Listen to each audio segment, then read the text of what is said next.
As far as 2018-19 Chelsea loans were concerned, Ola Aina's to Torino was perhaps the most unconventional. The Blues' loan system is well documented, but sending the young Nigeria international to the modest mid-table Serie A side was unexpected. Italy is not typically a destination the club has favoured, and neither is a destination that Nigerian footballers have frequented down the years. Taribo West made the upper echelon of the league his oyster in the late 90s, playing for both Milan clubs, and Obafemi Martins famously shot to prominence with Internazionale. For a time, Joe Obi was at Torino, although his spell there was punctuated regularly by injury.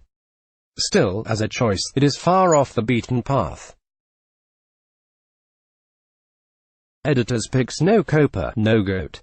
Messi has no chance of matching Maradona with this Argentina Euro under-21s, keen to Jovic, Italy to England, a complete guide disgraceful. Classless.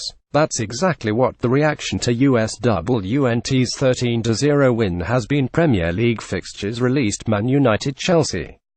Some of that was to do with the system. Under Walter Mazzarri, Granata play an expansive 3-4-1-2, and the 22-year-old's ability to play as a wing-back on either flank has seen him rack up 32 Serie A appearances, 22 of those starts, scoring once and assisting thrice. This was enough to convince Torino to exercise the purchase option in his loan contract, with a view to taking the next step in Serie A, snagging a place in Europe.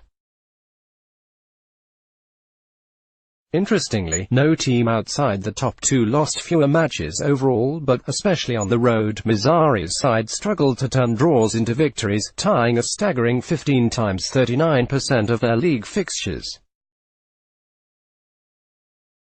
Still, they finished only 3 points short of a Europa League spot, their 4-1 humbling in the penultimate game of the season against Empoli proving terminal. For all that, there is a remarkable consistency to the game, and Aina is central to that.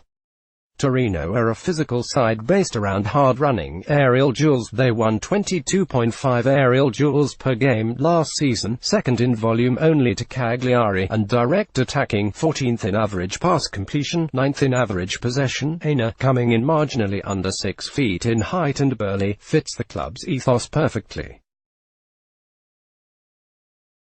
His speed also aids their in-your-face style. Torino were third in the league for interceptions, and committed the most fouls in Serie A.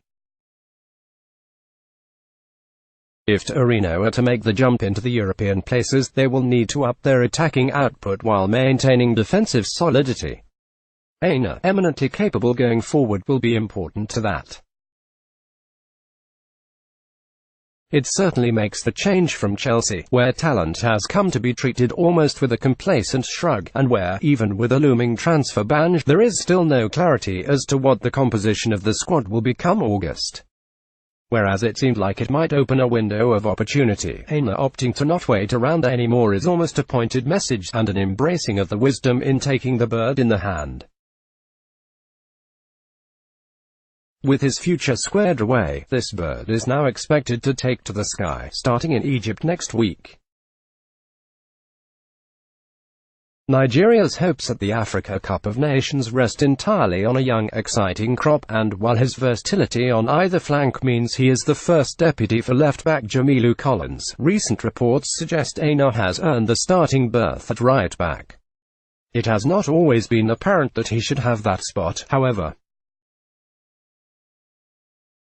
In fact, Aina has yet to have a truly great game with the Super Eagles. His most recent outings, the 2 legs against Libya in the qualifiers, were objectively underwhelming, and his tentative play was culpable in the laxity that saw Nigeria squander a 2-goal lead in the away leg. Hopefully, the new theme of stability in his club career will percolate into his international career. If it does, it could open up new avenues in attack, and launch Aina as a proper weapon in the green and white. Let's block ads. Why?